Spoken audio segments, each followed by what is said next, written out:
You think you know the Viking story. Horned helmets, dragon ships, brave warriors exploring new lands. But there's a shadow side that doesn't make it into the museum displays or the television shows. What happened when these raiders captured the daughters of kings, the wives of princes, the noble women who thought their rank would protect them. The truth is documented in chronicles from Dublin to Baghdad, in burial sites from Norway to Iceland, and in the legal codes that treated these women like cattle. What the Vikings did to defeated queens and princesses wasn't just rape or murder. It was systematic erasure of everything these women had been, turning royalty into property, identity into inventory. 821. That's the year the Annals of Ulster record what happened at Etar. Near Dublin, the chronicler writes with brutal clarity, they carried off a great number of women into captivity. Not some women, not a few women, a great number. This wasn't random, this was targeting. The Vikings knew exactly what they were hunting for. If you value documented Viking and Norse-era history like this, subscribe. It's the best way to support our work. Also comment from which city you're hearing this from. This script is researched and factual, using sources from Ahmad ibn Fadlan's Risala from 922 and recent analysis published in the journal History in 2025 that traces the archaeological evidence of Viking slavery from Sweden to the Islamic world. Now back to the information. DNA studies of modern Icelanders reveal the scope of this targeting. About 3/4 of male Icelandic settlers came from Norway, but well over half of the women were from the British Isles, meaning Nordic men in Iceland had children with women who were almost certainly taken in raids. The genetic evidence doesn't lie. These weren't love stories. These were captivity stories. The sister of Findan, the Lindström. That's how the 9th century hagiography, The Life of Findan, describes her.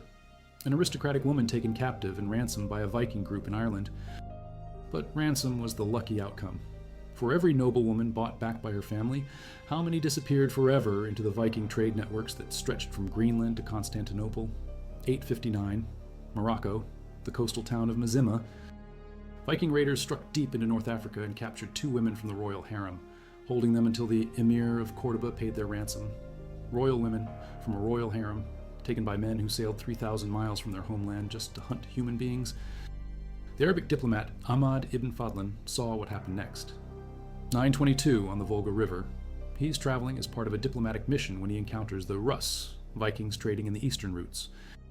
His account describes how the king sits on his high seat with 40 girls destined for his bed, who sit near him, and how he proceeds to have sex with one of them in the presence of the men of his following. These trader warriors had come with bread, meat, onions, milk, alcohol, and a cargo of enslaved women in sable pelts to sell. But the archaeological evidence tells an even darker story. Anna Kjellström of Stockholm University examined skeletal remains of presumed Viking-era slaves found in graves in Norway, Sweden, and Denmark, and found that they showed signs of abuse and decapitation. On the Isle of Man, a wealthy male Viking's tomb includes the remains of a young female killed by a ferocious blow to the top of her head, and mixed in with the ashes of cremated animals. This is where the truth gets uglier than anything Hollywood would dare show you. The slaves. Bodies were available for sexual exploitation. This is reflected in Norwegian legal language, where slaves and slave women are referred to using the neuter gender.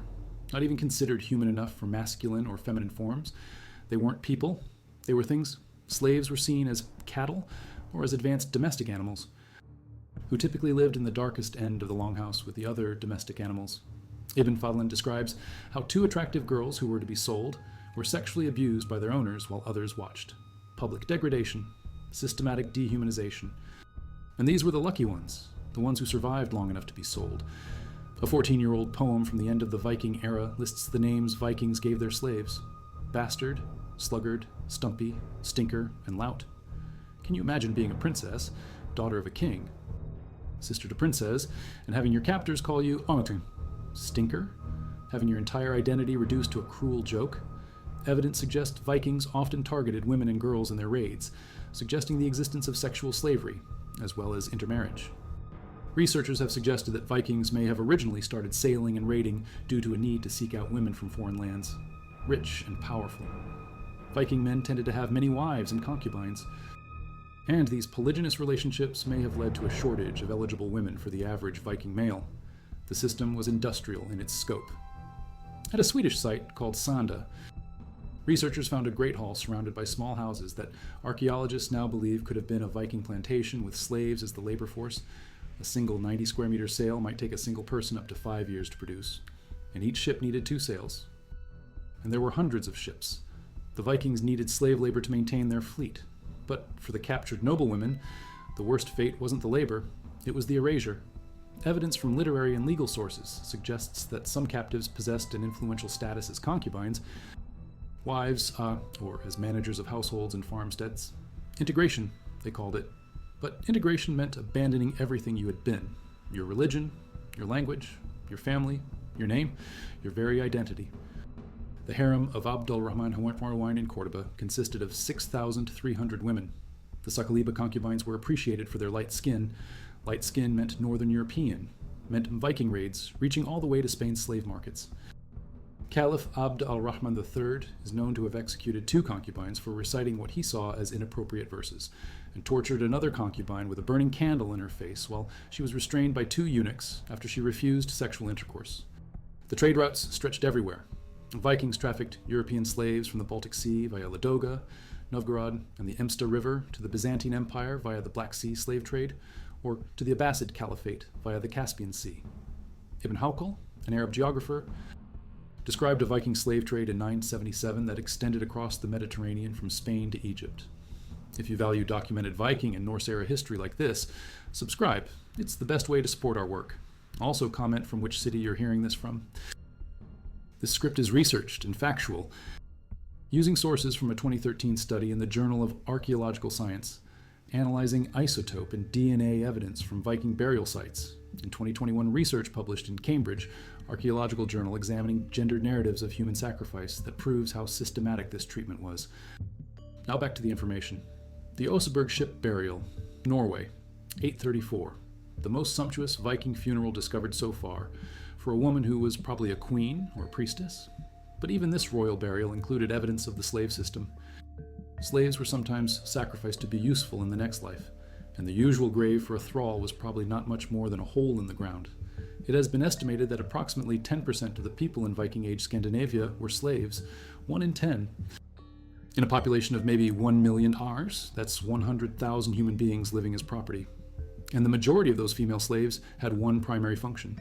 The legal codes spell it out with chilling precision.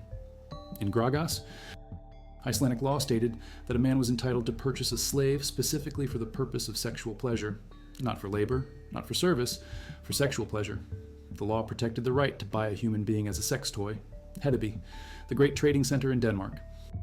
Documentary references refer to slaves being traded at centers such as Hedeby, and slaves were also sold by the Swedish Rus at Bolgar on the Volga. The monk was so shocked at seeing Christian slaves for sale in Hedeby in 870 that he sold all his possessions and personally bought the slaves their freedom. One monk saving a handful, while thousands more disappeared into the system. But here's where the story gets even more twisted. Some of these captive noblewomen didn't just survive, they thrived. And that might have been the cruelest fate of all. Several concubines were known to have had great influence through their masters or their sons, notably Suv during the Caliphate of Cordoba. Imagine being a captured princess who becomes so valuable to your captor that you gain real power in his court. Do you use that power to try to escape, to help other captives? Or do you protect your position and forget the woman you used to be? The Viking Age ended, but the slave system took longer to die. Slavery was abolished in Sweden in 1335 by King Magnus Eriksson, but the practice was apparently still in existence in 1241, as the civil code Codex Holmiensis from this year contained rules regarding slaves. The runestone from Herning in Denmark tells one slave's story.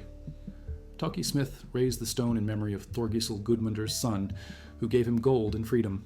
Freedom was a gift, liberation was mercy, and for every Toki who earned his way out, how many Thorgisel equivalents lived and died as property? Recent excavations at Flakstad, Maasturs, Norway, revealed the final truth about how this system ended for many.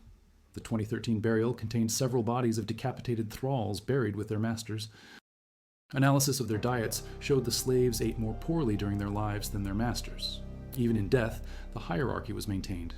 But the most chilling discovery came from genetic analysis. Ancient mitochondrial DNA fragments from Viking burial sites show that many of the slave women were not related to their masters or to each other, proving they came from different populations, different raids, different destroyed families. The archaeological record doesn't lie. Neither do the written sources, neither does the DNA, What Vikings did to defeated queens and princesses wasn't just capture, it was cultural genocide, the systematic destruction of everything these women had been, everything they might have become, everything their children might have remembered of their royal heritage. In 2017, archaeologists confirmed that some burial sites in Sweden contain clusters of small structures around large halls. Not workshops, not storage, but living quarters for the enslaved. What you likely have is a slave-driven production of textiles, Viking plantations, with captured noblewomen among the enslaved workforce spinning the sails that would power the next generation of raids. The last piece of evidence comes from soil analysis at these sites. Chemical traces show that these structures housed people who had a protein-poor diet compared to the Great Halls. The scientific signature of systematic malnutrition, deliberate weakening, keeping valuable property just healthy enough to work, just alive enough to reproduce, just broken enough to never fight back. So when you see a Viking display in a museum or watch a show about Norse exploration, remember this: every dragon ship that sailed to Iceland, every settlement that grew in Greenland, every trade route that connected Scandinavia to the wider world was built on the systematically destroyed lives of women whose names we'll never know, whose kingdoms fell, whose royal bloodlines were reduced to the genetic traces that scientists find in burial sites 1,000 years later. The defeated queens and princesses didn't just die, they became the invisible foundation of an entire civilization. And maybe that was always the point. The shackles tell their own story. Archaeological evidence in the form of slave collars found at Birka in Sweden, Neue Nikur in Germany, and Trelleborg in Denmark proves the industrial scale of this human trafficking. These weren't improvised restraints, they were manufactured tools of the trade, designed specifically for transporting human cargo across vast distances. The Spillings hoard found on Gotland contained 67 kilograms of silver, much of it Arab coins dating from 786 to 1009. The silver came from one source, the Viking slave trade with the Islamic world, 67 kilograms. That's the weight of a grown person. The weight of dozens of captured lives converted into precious metal. But the psychological warfare was worse than the physical chains. The ritual of ownership started the moment a noblewoman was captured. Ibn Fadlan describes the Rus making offerings to wooden idols, listing their human cargo alongside sable pelts. Lord, I have come from a distant land, with this number of enslaved women and that of sable pelts. Women listed as inventory, daughters of kings reduced to commodities, no different from animal furs. The transformation process was systematic. First came the stripping of identity. Royal names were replaced with degrading nicknames. Sacred objects, jewelry, religious symbols, anything connecting them to their former lives, were confiscated and sold. The 14th century poem Rigstula describes how slaves could be identified by their appearance: wrinkled skin burnt by the sun, scabbed nails, gnarled knuckles, and dull eyes. The Vendel era, before the Viking Age, proper, shows the system already developing. Archaeologist Franz Herschend at Uppsala detailed a burnt structure from the 1st century where people and animals were immolated together. The human bodies were left in the ruins rather than retrieved for burial. This wasn't new cruelty, it was inherited cruelty, refined over generations. Dublin became a massive processing center. The annals of Ulster record multiple raids where great booty of women was taken. But Dublin wasn't just a destination, it was a hub.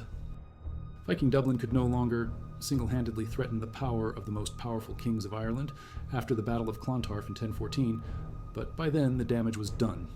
Thousands of women had passed through its slave markets. The numbers from individual raids are staggering. The annals record that 3,000 people were captured in a single attack a century after the 821 Atar raid. 3,000. In one attack, how many were women? How many were of noble birth? The chroniclers don't break down the demographics. But the pattern is clear.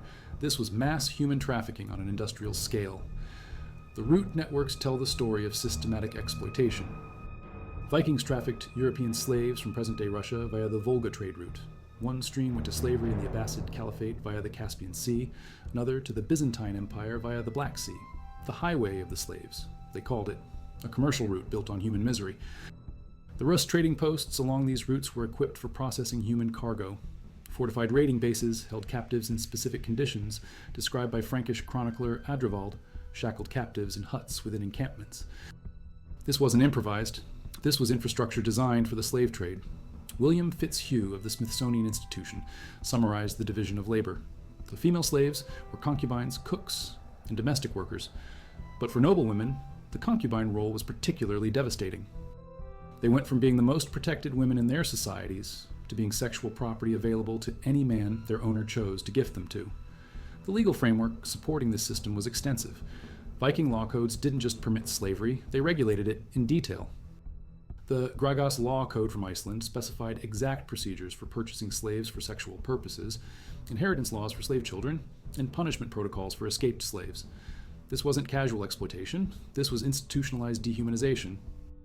Ben Raffield of the University of Leicester argues that polygyny and concubinage drove male-male competition, resulting in arranged marriage, female seclusion, bride price, gender inequality, spousal abuse, and domestic violence for captured noblewomen. This meant entering societies where violence against women was systemically normalized and legally protected. The breeding programs were the final degradation. Rich Viking men could have multiple wives and concubines specifically to produce children. Captured noblewomen weren't just workers or sexual property, they were breeding stock. Their royal bloodlines, instead of maintaining dynasties, became genetic resources for their captors' families. The evidence from Iceland shows how thoroughly this system worked. Modern genetic studies reveal that while most Icelandic men descended from Norwegian Vikings, most Icelandic women descended from Celtic populations, primarily Ireland and Scotland. This wasn't voluntary migration, this was systematic importation of captured breeding stock. Charlotte Hedenstierna Jonsson of Stockholm University found evidence of what might have been Viking plantations with slaves as the labor force at sites like Sanda. What you likely have is a slave-driven production of textiles. But textile production required specific skills. Who taught captured Celtic princesses to spin wool into Viking ship sails? Other captive women? Slaves? Training slaves? Knowledge transferred through trauma? The religious conversion process added another layer of cultural destruction. Ahmad ibn Fadlan notes that captive women were forced to convert to Islam when sold to Arab markets. For those kept in Scandinavia, conversion to Norse paganism was equally mandatory. Gods they'd never heard of, rituals that violated everything they'd been taught, festivals celebrating the very violence that had destroyed their families. The sacrifice rituals were the ultimate expression of powerlessness. Elise Naumann of the University of Oslo discovered that decapitated bodies found in Viking tombs likely represented slave sacrifices. For a captured noblewoman, watching other captives killed during funeral rites was a message. You're alive only as long as you're useful. The Balatear burial on the Isle of Man contains the remains of a young woman killed by a violent blow to the head. Howard Williams points out that this burial has been used to support narratives of Viking concubinage and slave sacrifice. The woman was buried with animal ashes, literally treated like livestock even in death. The children born to these captive noblewomen faced their own impossible choices. Were they slaves like their mothers or free like their fathers? The answer varied by location and circumstances, but the legal default was usually slavery. Royal blood meant nothing when it flowed through a slave mother. Some captive women did gain significant power, but always at a terrible cost. Subh, a concubine who gained influence during the Caliphate of Cordoba, had to completely abandon her original identity to survive. Success in captivity meant total assimilation, total forgetting, total betrayal of everything she had once been. The endgame reveals the true scope of this systematic destruction. When Sweden formally abolished slavery in 1335, hundreds of years after the Viking Age ended, the legal codes still contained detailed regulations about slave ownership. The system had become so entrenched that it outlived the raids that had fed it. The last documentary evidence comes from the 1241 Codex Homiensis, which contained extensive rules about slave treatment. Even in the 13th century, when Christianity had supposedly transformed Scandinavian society, the legal framework for owning human beings remained intact. Modern archaeological techniques are revealing the full extent of what was hidden. Isotope analysis of skeletal remains shows dietary differences between free and enslaved populations. Chemical signatures in burial sites reveal living conditions. DNA analysis traces family relationships and population origins. Every new discovery confirms the same truth. The scale of human trafficking was massive, systematic, and central to Viking civilization. The soil cores from suspected slave quarters at sites like Sanda show evidence of overcrowding, poor sanitation, and malnutrition lasting for generations. This wasn't temporary wartime displacement. This was permanent institutionalized degradation spanning centuries. The final evidence comes from the genetic analysis of medieval Icelandic remains. Scientists can now trace specific maternal lineages from Celtic regions to Icelandic burial sites. They can see, generation by generation, how captured women's bloodlines became integrated into Icelandic society, while their cultural identities vanished completely. The runestone from Herning in Denmark preserves one slave's voice. Toki Smith raised the stone in memory of Thor Gisel Gudmunder's son, who gave him gold and freedom. But for every Toki who earned freedom, how many women died as property?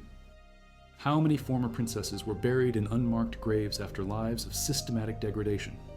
The truth is documented in chronicles from Baghdad to Dublin, preserved in burial sites from Norway to Iceland, encoded in the DNA of modern populations, and written into legal codes that treated human beings like cattle. What Vikings did to defeated queens and princesses wasn't just individual cruelty, it was civilization-scale cultural genocide, the systematic erasure of thousands of royal bloodlines, the transformation of Europe's most protected women into the invisible foundation of Norse expansion.